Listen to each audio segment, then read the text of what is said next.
जय मसीह। फिर से एक बार परमेश्वर को वचन से मनन करने के लिए परमेश्वर ने यह सुंदर समय मेरा जीवन में प्रदान किया, इसलिए मैं परमेश्वर को स्तुति और धन्यवाद करता हूं। आज का मेरा संदेश the second coming of Christ, मसीहा का दोबारा आगमन। मसीहा का दोबारा आगमन का दो भागों में बांटा गया है। उसमें से पहला भाग कलीसिया को लेने के लिए बादलों पर मसीहा का आगमन। आज मैं प्रभु का दोबारा आगमन का अगला भाग से मनन करना चाहता हूं। आज से 2020 साल पहले पूरा मनुष्य राशि का उद्धार के लिए इस दुनिया में अब तक जीवित रहने वाला लोगों के लिए, मृत्यु का द्वारा इस दुनिया से चले गया लोगों के लिए, इस दुनिया में आने वाला पीढ़ियों के लिए परमेश्वर ने इस दुनिया में आया।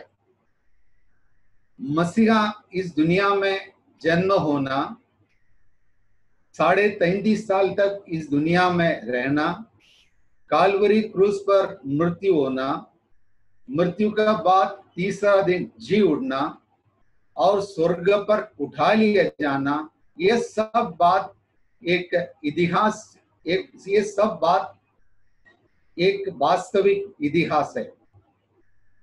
इसी प्रकार इस दुनिया का आने वाले दिनों में एक वास्तविक जो घटना इस दुनिया को होने का है, प्रभु का दोबारा आगमन। मसीहा की पहला आगमन से 8 गुना अधिक दोबारा आगमन के बारे में वचन में लिखा हुआ है। 21 पत्रियों में 216 अध्यायों में 319 पद में वर्णन किया हुआ है। पवित्र शास्त्र में मसीहा का दोबारा आगमन के बारे में भविष्यवक्ताओं का द्वारा, स्वर्गदूतों का द्वारा, प्रेरितों के द्वारा, इससे बढ़कर परमेश्वर ने स्वयं कहा, मैं दोबारा आऊंगा। परमेश्वर ने स्वयं कहा, मैं दोबारा आऊंगा।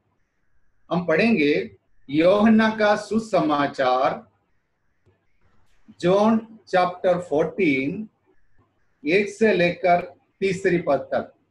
John chapter 14 verse 1 to 3। तुम्हारा मन व्याकुल ना हो, परमेश्वर पर विश्वास रखो और मुझ पर भी विश्वास रखो। मेरे पिता के घर में बहुत से रहने के स्थान हैं, यदि ना होते तो मैं तुमसे कह देता, क्योंकि मैं तुम्हारे लिए जगह तैयार करने जाता हूँ। और यदि मैं जाकर तुम्हारे लिए जगह तैयार करूं तो फिर आकर तुम्हें अपने यहाँ ले जाऊंगा, कि जहां मैं रहूं वहां तुम भी रहो। यहाँ पर हमने देखते हैं, हमारा प्रभु यीशु मसीह इस दुनिया में जब था, जब उनका शिष्यों को इस प्रकार कहा, तुम्हारा मन व्याकुल ना हो। शिष्यों का मन व्याकुल होने का कुछ तो कारण है। उस कारण क्या है? 3.5 साल तक प्रभु के साथ एक साथ चलने वाला शिष्य लोग, जब उनका मन क्यों व्याकुल हुआ, उसका व्याकुल होने का कारण क्या है? हम पढ़ेंगे यूहन्ना की सुसमाचार 13वां अध्याय, उसका 33 and 37 पद। John chapter 13 verse 33 and 37। हे बालकों, मैं और थोड़ी देर तुम्हारे पास हूँ, फिर तुम मुझे ढूंढोगे, और जैसे मैंने यहूदियों से कहा, जहां मैं जाता हूँ वहां तुम नहीं आ सकते, वैसे ही मैं अब तुमसे भी कहता हूँ। 37वां पद। पतरस ने उससे कहा, हे प्रभु, अभी मैं तेरे पीछे क्यों नहीं आ सकता? मैं तो तेरे लिए प्राण भी दे दूंगा। देखिए, हम हमने देख रहे हैं, जब प्रभु यीशु मसीह इस दुनिया में था, उनका शिष्यगण काफी व्याकुल हो गया। 3.5 साल तक परमेश्वर का संग संग चलने वाला शिष्य लोग, कई प्रकार का परमेश्वर का आश्चर्य और अद्भुत कार्य देखने वाला, उसका साथ चलने वाला ये शिष्यगण 5 रोटी और 2 मछलियों से 5,000 पुरुषों को और बाकी स्त्रियों को, बच्चों को और 12 टोकनी बचा के रखने वाला, तूफान को और समुद्र को सबको शांत करने वाला परमेश्वर, मृत्यु से बाद मृत्यु का बंधनों को तोड़कर लासर जो मृत्यु में थे उसको खबर को तोड़कर लासर को जिंदा लाने वाला परमेश्वर। ये परमेश्वर शिष्यों का इस प्रकार कह रहे हैं, हे बालकों, हे बच्चों, मैं और थोड़ी देर के बाद तुम्हारा पास नहीं रहूंगा, मैं कुछ देर के बाद मैं आप लोगों से मैं चले जाऊंगा, तुम मुझे ढूंढेंगे, मैं जहां जाता हूं वहां तुम नहीं आ सकता। देखिए, उनका शिष्यगण काफी व्याकुल हो गया, बहुत दुखित हो गया, कारण परमेश्वर उसे यूं कहा, ये बालकों, ये बच्चों, मैं थोड़ी देर के बाद मैं वापस जा रहा हूं, मैं यहां से चले जाऊंगा, तुम लोग ढूंढेंगे तो भी नहीं मिलेगा। तब पत्रोस ने परमेश्वर से यूं कहा है, उसका 37 पद में वही पढ़ा है, पत्रोस ने यूं कहा, हे प्रभु, अभी मैं तेरे पीछे क्यों नहीं आ सकता, मैं क्यों नहीं आ सकते आपका पीछे, मैं तेरे लिए मेरा प्राण भी देने के लिए तैयार हूं। देखिए, व्याकुल शिष्य लोग परमेश्वरों से यूं कह रहे, मैं तुम्हारे लिए जगह तैयार करने जा रहा हूं, मैं जगह तैयार करने के लिए जा रहा हूं, तुम्हारा मन व्याकुल ना हो, परमेश्वर पर तुम विश्वास रखो। और उतना भी नहीं है, मेरे पिता के घर में बहुत से रहने का स्थान है, मेरा पिता का घर पे बहुत रहने का स्थान है, मैं तुम्हारे लिए जगह तैयार करने जा रहा हूं। उतना भी नहीं है, वो जगह तैयार करने के बाद मैं दोबारा आऊंगा। देखिए, परमेश्वर हम यूं कह रहे हैं, तुम्हारा मन व्याकुल ना हो, मेरे और आपका जीवन का सबसे बड़ा आशा की बात है, धन्य आशा के बाद यही परमेश्वर ने दिया, मैं जा रहा हूं, मैं जाकर फिर से आऊंगा। ये जब मैंने जब मनन कर रहा था, मेरा जीवन में कई प्रकार की चिंता आया है। हम सोच सकते हैं, अगर घर का कोई पिता, अगर नहीं हो तो मुखिया, जब घर से जब दूर देश में जब जाएंगे, जाते समय घर पे सब लोग व्याकुल हो जाते हैं, सब लोग दुखित हो जाते हैं, आके उससे पूछेंगे, हम लोग भी डैडी मम्मी हम लोग भी आपके साथ आ रहे हैं, तब उसे इतना प्यार से बोलेंगे, बेटे मैं जाने दो, मैं जाऊंगा, मैं जाके वहां पर सब कुछ तैयार करने के बाद मैं वापस आऊंगा, मैं आपको मेरा साथ ले जाऊंगा। हालेलुया। परमेश्वर ने इतना बड़ा धन्य आशा मेरा और आपका जीवन में दिया है, इस प्रकार बताया है, ये बच्चों तुम लोग दुखित मत हो, मैं आऊंगा, मैं आपको मेरे साथ ले जाऊंगा। ये हमारा परमेश्वर आज स्वर्ग में विराजमान परमेश्वर है, आज हमारे लिए जीवित परमेश्वर है। हम फिर से एक बात और एक पद पढ़ेंगे, पहला Thessalonians, first Thessalonians chapter 4 verse 16 and 17। First Thessalonians chapter 4 verse 16 and 17। क्योंकि प्रभु आप ही स्वर्ग से उतरेगा, उस समय ललकार और प्रधान दूत का शब्द सुनाई देगा और परमेश्वर की तुरही फूंकी जाएगी, और जो मसीह में मरे हैं वे पहले जी उठेंगे। तब हम जो जीवित और बचे रहेंगे उनके साथ बादलों पर उठा लिए जाएंगे कि हवा में प्रभु से मिले, और इस रीति से हम सदा प्रभु के साथ रहेंगे। देखिए, यहाँ पर प्रेरित लोगों के द्वारा हमको एक धन्य आशा दिया हुआ है। यहाँ पर हमने देखते हैं, प्रभु स्वर्ग से उतरेंगे। उस समय ललकार और प्रधान दूत का शब्द सुनाई देगा और परमेश्वर का तुरही फूकी जाएगी। उसके बाद हमने देखते हैं जो परमेश्वर का तुरही जो फूकेंगे, ललकार का शब्द जो है, प्रधान दूत का शब्द है, ये कौन सुनेंगे? जो प्रभु में मरे हुए लोग। उतना भी नहीं है, जो जीवित लोग जो प्रभु के लिए जी रहे, उन्हीं लोग परमेश्वर का आवाज सुनेंगे।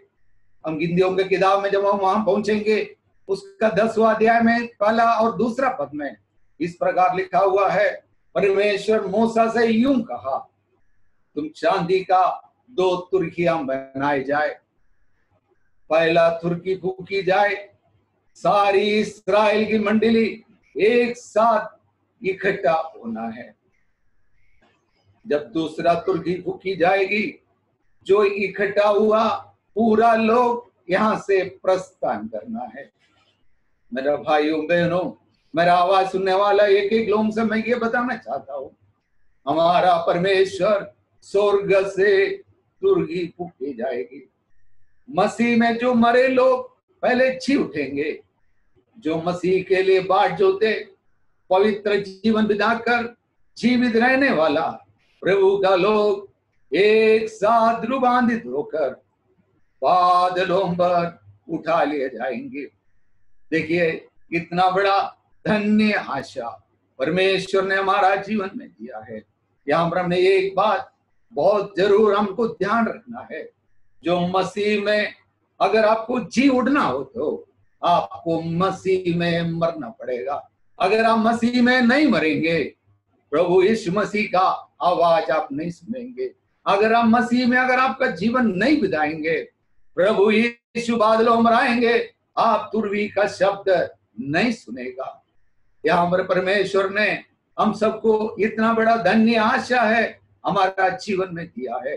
ये तुरही का शब्द जब हम सुनेंगे, हम प्रभु का साथ हम बादलों पर उठाने के लिए परमेश्वर हम सबको तैयार कर रहे।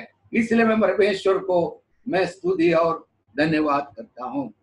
परमेश्वर बादलों पर क्यों आ रहे हैं? परमेश्वर बादलों पर क्यों आ रहे हैं? 4 बातें मैंने आप लोगों को बताना चाहता हूं, 5 बातें मैंने आप लोगों को बताना चाहता हूं। जब परमेश्वर बादलों पर आएंगे, हम किसके लिए परमेश्वर आ रहे हैं? पहला जो बातें मैं ये बताना चाह रहा हूं, फिलिपियों की किताब 3 अध्याय 21 का पद में इस प्रकार लिखा हुआ है, हमारी दीनहीन देह को रूप बदल कर परमेश्वर का महिमा का देह के अनुकूल बनाने के लिए।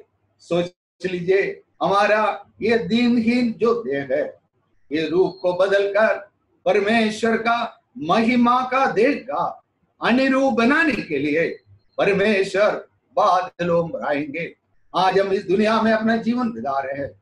हमारा जो शरीर है, कई प्रकार की रोग है, हमारा कई प्रकार की बीमारी है, कई प्रकार की तकलीफ है, कई प्रकार की मुसीबत है। जब प्रभु यीशु मसीह आएंगे, हमारा रूप बदलकर प्रभु यीशु मसीह का साथ महिमा का देह आज बदलकर उस रूप में हम बादलों पर परमेश्वर के पास जाएंगे। जब परमेश्वर बादलों पर आएंगे, और दूसरा पॉइंट, परमेश्वर जब आएंगे अपना लेखा लेने के लिए परमेश्वर इस दुनिया में आएंगे। मत्ती की सुसमाचार 25वां अध्याय उसका 19वां पद में इस प्रकार लिखा हुआ है, परमेश्वर जब आकर हमसे अपना लेखा लेने, हम इस दुनिया में जब रहते समय हमारा जीवन में परमेश्वर जो भी आशीष दिया है,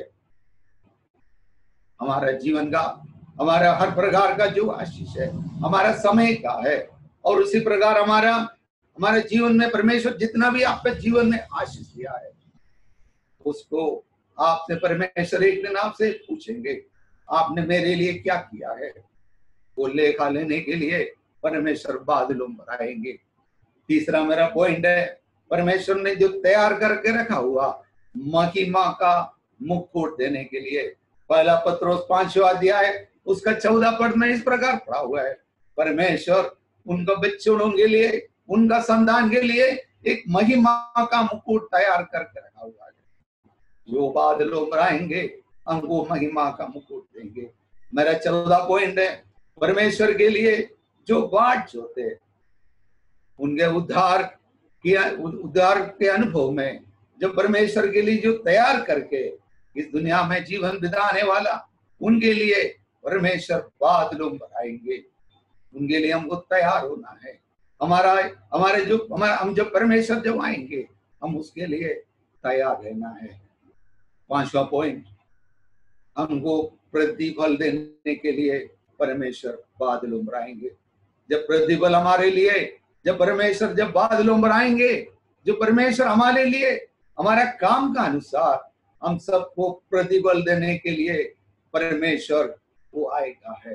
परमेश्वर बादलों पर जब आएंगे हमारा काम होंगे अनुसार परमेश्वर हमको प्रतिफल देंगे।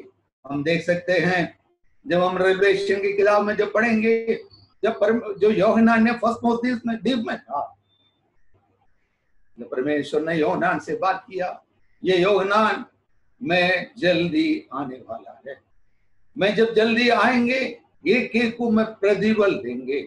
मेरे पास सबको प्रतिफल देने के लिए मेरा पास है।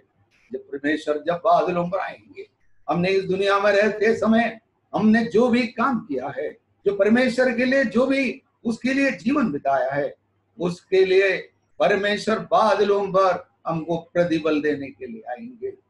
हमारा परमेश्वर है, हमारे लिए शक्तिमान सर्वशक्तिमान परमेश्वर है, हमारे लिए बादलों पर आने वाला परमेश्वर है, हमारे लिए परमेश्वर है। वो परमेश्वर के लिए मेरा और आपका जीवन किस प्रकार है, महिमा का मुकुट देने के लिए, परमेश्वर हमसे लेखा लेने के लिए, हमारा ये दिन, जो परमेश्वर ये हमारा दीनहीन शरीर को बदलकर महिमा का देख देने के लिए परमेश्वर बादलों पर आएंगे। वो हमको प्रतिफल देने के लिए आएंगे। उतना भी नहीं है, वो परमेश्वर यूं वायदा किया हुआ है, तुम्हारा मन व्याकुल ना हो। आगे हमने देखते हैं परमेश्वर कब आएंगे। लूका के सुसमाचार उसका 12वां अध्याय उसका 40वां पद में इस प्रकार लिखा हुआ है, तुम भी तैयार रहो, क्योंकि जिस घड़ी तुम सोचते ही नहीं है उसी घड़ी मनुष्य का पुत्र आएगा। मनुष्य का पुत्र, तुम जिस घड़ी में तैयार रहो, तुम भी तैयार रहो, क्योंकि जिस घड़ी तुम सोचते ही नहीं है उस घड़ी में मनुष्य का पुत्र आएगा। यहां पर हमने देखते हैं परमेश्वर ने क्या बोला है, अपने को क्या देंगे, ये हम देख सकते हैं।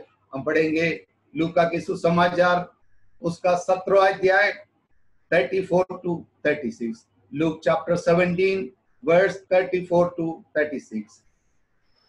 मैं तुमसे कहता हूं, उस रात दो मनुष्य एक खाट पर होंगे, एक ले लिया जाएगा और दूसरा छोड़ दिया जाएगा। दो स्त्रियां एक साथ चक्की पीसती होंगी, एक ले ली जाएगी और दूसरी छोड़ दी जाएगी। दो जन खेत में होंगे, एक ले लिया जाएगा और दूसरा छोड़ दिया जाएगा। देखिए यहाँ पर हमने देखते हैं परमेश्वर हमसे ये कहा है, यहाँ पर हमने देखते हैं, यहाँ पर हमने ऐसा बातें देख सकते हैं, कोई भी समय परमेश्वर आएगा।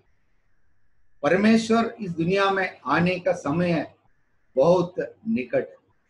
हमको परमेश्वर के लिए तैयार रहना है।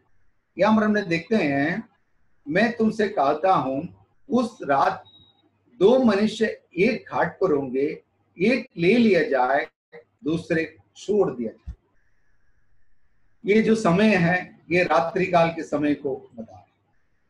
दूसरा हमने देखा है, दो स्त्रियां एक साथ चक्की पीसती होगी, एक ले लिया जाए, दूसरा छोड़ दिया जाए।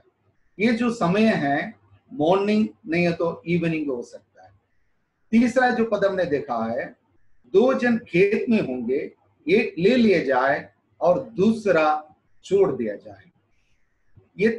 ये तीनों दृष्टांतों हम दो प्रकार के लोगों को देख सकता है। प्रभु के लिए जो बाट जो रहा है वो उठा लिया जाएगा, जो प्रभु के लिए जीवन बिताने वाला लोग परमेश्वर की आज्ञा को पालन कर परमेश्वर की वचन के अनुसार जी रहे, उस परमेश्वर का आगमन में वो उठा लिया जाएगा, दूसरा छोड़ दिया जाएगा। यहाँ हमने देखते हैं परमेश्वर ने जो वायदा किया है, मैं आएगा, कब आएगा ये हम नहीं जानते हैं। ये जो ऊपर में जो वर्णन किया हुआ समय एक यूनिवर्सल समय है, हर पल हर समय हमको तैयार रहना है। परमेश्वर की आगमन बहुत निकट है। यहाँ पर हमने देखते हैं हमको तैयार रहना है। क्यों तैयार रहना है? जब परमेश्वर आएंगे, जब उस समय परमेश्वर हमको प्रतिफल देने के लिए इस दुनिया में आएगा। हमने जो भी काम किया है उसका अनुसार परमेश्वर हमको प्रतिफल देंगे। परमेश्वर हमने वायदा किया हुआ है, मैं दोबारा आऊंगा। यहाँ हमने वही चीज देखा है। जब हम इस दुनिया का समय में हम जब यहाँ पर देखा, एक यूनिवर्सल समय, इसका मतलब एक जगह रात हो सकता है। अगर ऐसा वचन पढ़ने से हम लोग को कई प्रकार का कंफ्यूजन हो जाता है।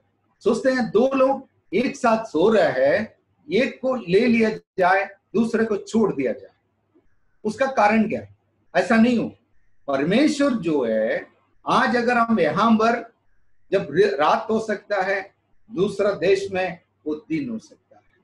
दूसरा हमने जो देखा हुआ बातें यह हैं, दो स्त्री हम एक साथ चक्की पीसती होगी, एक को ले लिया जाए, दूसरे को छोड़ दिया जाए। ये जो समय है ये मॉर्निंग और इवनिंग को टाइम को बताते हैं।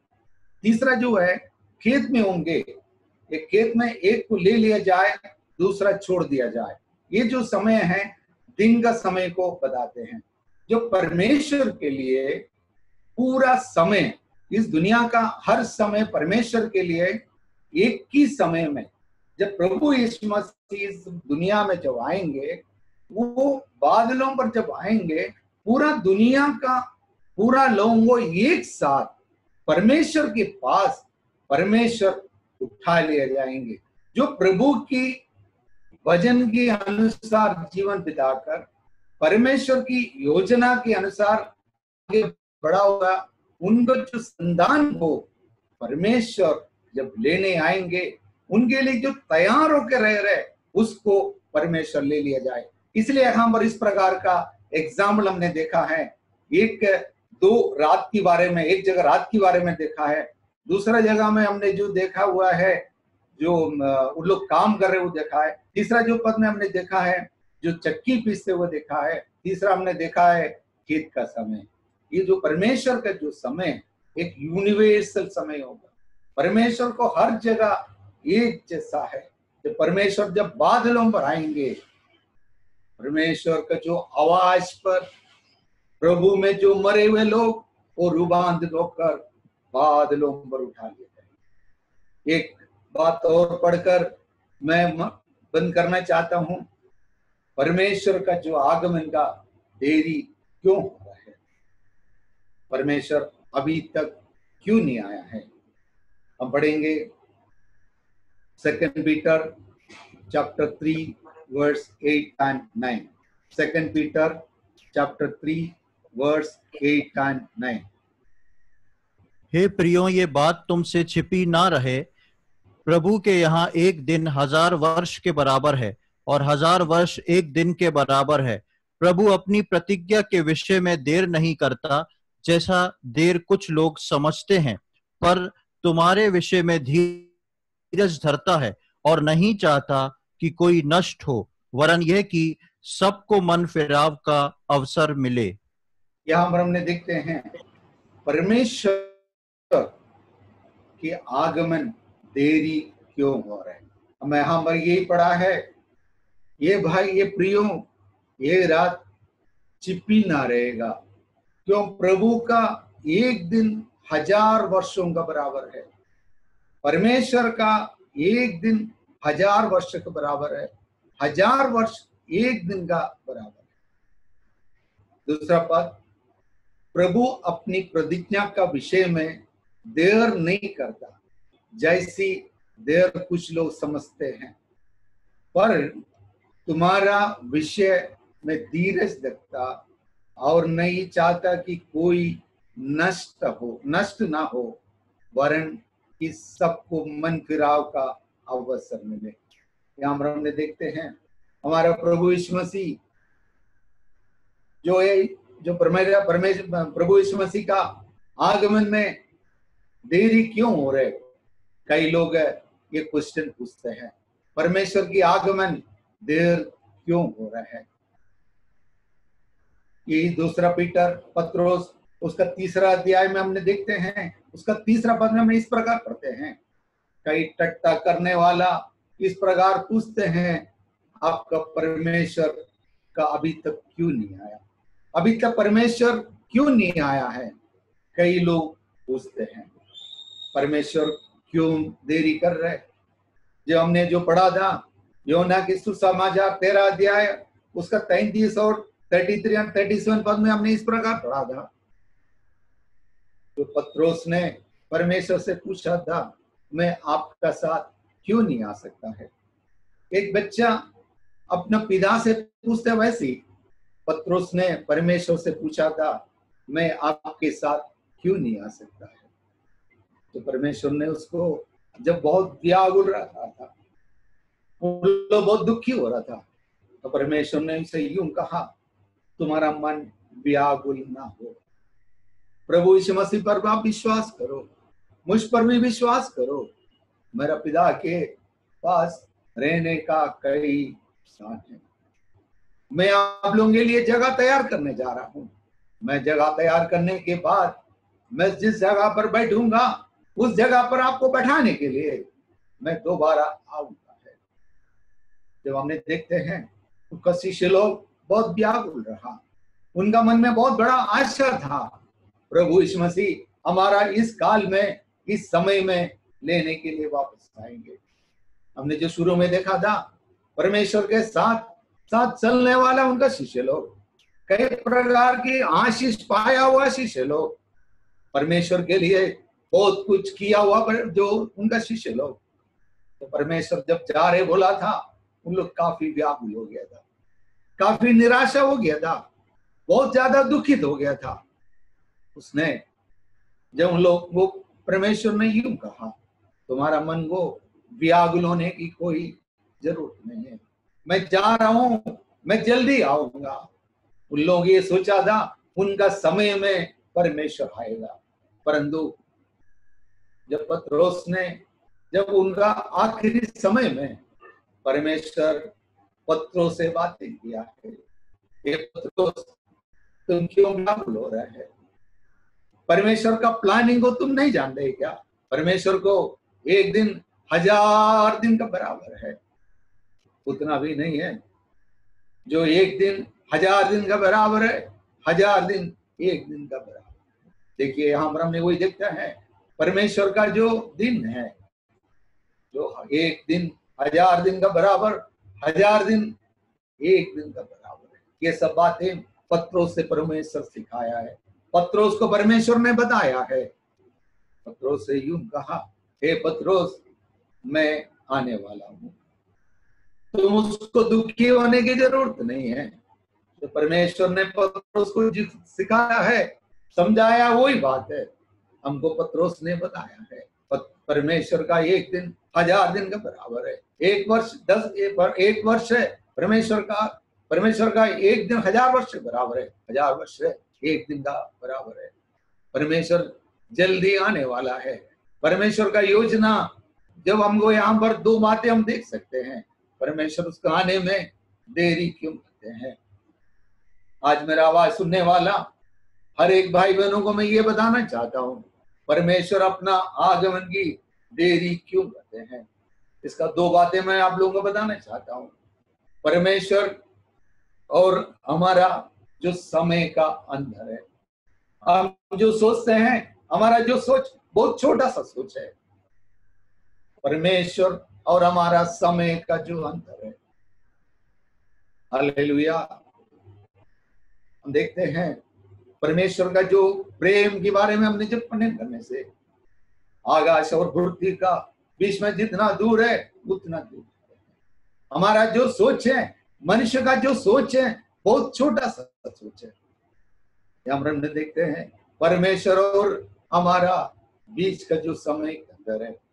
दूसरा जो बात यह है, परमेश्वर का योजना वो जब तक पूरा ना हो तब तक प्रभु यीशु मसीह नहीं आएगा। प्रभु यीशु मसीह बादलों पर आएंगे, उसका एक योजना है, वो योजना, उसका योजना पूरा हो जाएंगे, प्रभु यीशु मसीह बादलों पर आएंगे। हमने देखा है पसमोस द्वीप में यूहन्ना जब नीरो चक्रवर्ती ने एडी 78 में पत्रोस को जब यूहन्ना को जब पसमोस द्वीप में जब भेजा था, परमेश्वर ने उनको दूधों को द्वारा परमेश्वर ने यूहन्ना से बातें करने लगा। यूहन्ना, मैं आपको कुछ बातें बताना चाहता हूं, ये बातें तुम लिखो, कारण ये सब चीज जल्दी से जल्दी होने का है। आखिर हमने देखा था जो रेवलेशन की किताब प्रकाशित वाक्य उसका 22वां अध्याय उसका 12वां पद में हमने इस प्रकार पढ़ते हैं, ये यूहन्ना मैं सबको अपना काम के अनुसार मैं बदला देने के लिए, प्रतिफल देने के लिए मेरा पास है। मैं बादलों पर जल्दी आने वाला है। मैं एक एक को अपने को उनका काम के अनुसार मैं प्रतिफल देने के लिए मेरा पास है। प्रिय भाइयों बहनों, आज मेरा आवाज सुनने वाला हर एक व्यक्ति को मैं ये बताना चाहता हूँ, हमारा प्रभु यीशु मसीह बादलों पर आएंगे। उसने एक एक को प्रतिफल देने के लिए उनका पास रखा हुआ है। हम इस दुनिया में जीते समय, रहते समय परमेश्वर हमसे लेखा पूछने आएंगे। आपका जीवन का हर एक आशीष, आपका जो समय का लेखा आपसे पूछेंगे। आपका जीवन में जो परमेश्वर ने जो आशीष दिए, एक एक चीज का परमेश्वर आपसे लेखा पूछेंगे। हम कहां पर है आज, हमारा जीवन कहां पर है, हम कहां पर रुका हुआ है। हम एक दिन परमेश्वर जल्दी से जल्दी बादलों पर आने वाला है। यूहन्ना की सुसमाचार 14 अध्याय में हमने वही पढ़ा था, तुम्हारा मन व्याकुल ना हो, तुम्हारा मन व्याकुल ना हो। मेरे पिता के पास बहुत रहने का स्थान है। मैं आप लोगों के लिए जगह तैयार करने के लिए मैं जा रहा हूं। मैं जगह तैयार करने के बाद मैं जिस जगह पर बैठूंगा उस जगह पर आपको ले जाएंगे। वो परमेश्वर बादलों पर आने वाला है। मैंने बताया था शुरू से, हमने एक चीज ध्यान दिए होंगे, जो परमेश्वर के आगमन का 2 भाग हम देख सकते हैं। एक भाग में परमेश्वर बादलों पर आएंगे, जो प्रभु मसीह में जो मरे हुआ उन लोग, प्रभु यीशु मसीह का तुरही का शब्द जब फूकेंगे, जो प्रभु में मरे हुए लोग परमेश्वर का आवाज सुनेंगे। तो प्रभु यीशु मसीह में जो नहीं मरे लोग उसके आवाज नहीं सुनेंगे। जब आपको प्रभु यीशु मसीह में मरने के लिए आपको प्रभु यीशु मसीह में आपको जीवन को बिताना पड़ेगा। जब आप यीशु मसीह में आपका जीवन बिताएंगे, जब आप प्रभु में मरेंगे, हर एक लोग, मैं वो आप वो सभी लोग, हम देखते हैं एक अच्छा मृत्यु हम सब चाहते हैं। बिलियाम के बारे में हमने देखते हैं, बिलियाम भी जब प्रार्थना किया था, प्रभु जी एक भक्त का मृत्यु जैसा मेरा मृत्यु हो जाए, परंतु हमने देखते हैं जब इस्राएल जनता के विरुद्ध उसने पाप करने के कारण उसका मृत्यु दुश्मन का तलवार से उसका मृत्यु हुआ। प्रिय भाइयों बहनों, मेरा और आपका जीवन परमेश्वर का हाथ में सुरक्षित है। प्रभु यीशु मसीह बादलों पर आएंगे, प्रभु में मरे हुए लोग पहले जी उठेंगे, फिर जीवित लोग रूपांतरित होकर परमेश्वर के साथ बादलों पर उठा लिए जाएंगे। वहां पर हम परमेश्वर के साथ 7 साल रहेंगे। उसके बाद हमने देखते हैं हजारों साल इस दुनिया को राज्य करने के लिए। जब आप 7 साल में जब बादलों पर आपका जीवन बिताएंगे, तब परमेश्वर ने आपका काम के अनुसार आपको प्रतिफल देंगे। जब आपको प्रतिफल देंगे, उसके बाद परमेश्वर ने इस दुनिया में जब दोबारा आएंगे, हजारों साल उसको राज्य करने के लिए इस दुनिया में आएंगे, शैतान और उसका सेना को बांध कर रखेंगे।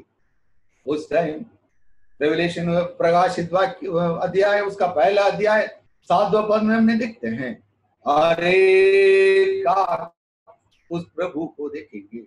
मैंने इसलिए आपको शुरू से बताया, परमेश्वर के आगमन का दो भाग है। एक भाग में परमेश्वर ने इस दुनिया में नहीं आएंगे मुझको और आपको लेने के लिए, जो प्रभु यीशु मसीह में मरे हुआ लोग प्रभु यीशु मसीह का तुरवी का आवाज के शब्दों में वो बादलों पर उठा लिए जाएंगे। उतना भी नहीं है, यहाँ पर जो जीवित रहे उन लोग दोनों एक साथ रूपांतरित होकर बादलों पर उठा लिए जाएंगे। हम प्रभु के साथ हमेशा हमेशा हमेशा वहां पर रहेंगे। उसके बाद इस दुनिया को राज्य करने के लिए हम दोबारा इस दुनिया में आएंगे। तब परमेश्वर का जो पाव जो है जूतन पहाड़ में उसका पैर रखेंगे। परमेश्वर की इच्छा है तो और कभी मैं उस पाऊंगा, कभी वर्णन करूंगा। आज मैं इतना बोलकर मैं ये बातों को समाप्त करना चाहता हूँ। यहाँ पर मैंने एक ही चीज बताना चाह रहा हूँ, तुम्हारा मन व्याकुल ना हो, परमेश्वर के ऊपर विश्वास करो। मेरा पिता के पास रहने का कई स्थान है। वो परमेश्वर अपना काम पूरा करने के बाद, मैंने एक बात तो आप लोगों को शुरू से यहाँ पर बताया था, हमारा और परमेश्वर का समय का अंदर के कारण समय परमेश्वर का आगमन की जरूरत है। दूसरा, परमेश्वर उसने एक योजना तैयार करके रखा हुआ है। वो योजना जब पूरा हो जाएंगे वो बादलों पर आ जाएंगे। जहां पर हमने और देखा था, कई टट्टा करने वाले लोग, उसके ऊपर मजाक उड़ाने वाले लोग, कई परिहासी लोग इस प्रकार कहते हैं, तुम्हारा प्रभु अभी तक क्यों नहीं आया? हमारा प्रभु इसलिए अभी तक नहीं आया है कोई नष्ट ना हो, परंतु सबको मन फिराने का अवसर मिलता है। मेरा प्रभु जल्दी से जल्दी आने वाला है। हम उसके लिए तैयार रहेंगे, हम तैयार रहेंगे उसके लिए। परमेश्वर की महिमा हो, हम सबको उसके लिए तैयार रहने के लिए परमेश्वर मदद सहायता करें। इतना बोलकर मैं बैठना चाहता हूँ। परमेश्वर के नाम की महिमा।